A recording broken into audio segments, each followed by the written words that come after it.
In this video, I'd like to show you how to use custom item app in order to automate the creation of the items that you don't currently have in your inventory.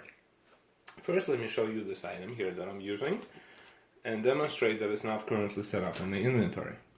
Let's open that up and scan the barcode. So it tries to add the item, which is a normal behavior for the item that does not exist. Then let me show you the custom item app. So we've already set up some defaults here. We said that the name that we'd like to use is a new name, new item. We want to put the items in the category 1, and we gave it a sales tax of 8.5%. So let's go ahead and save, and now we're going to open the register app. So from here, we would scan the item, and it would be the item that we don't currently have. So for the first time only, the system is going to ask you whether you want to use the custom item app or inventory. Let's go ahead and say custom item app always. And now it's asking us what is the price for this new item. Let's give a price of $41.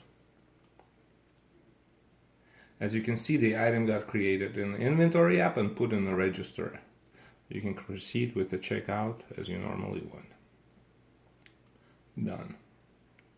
So if we search for this item now, you will see that it's created with the parameters that we gave. Sales tax of 8.5%, category 1, new item, price $41. Thank you.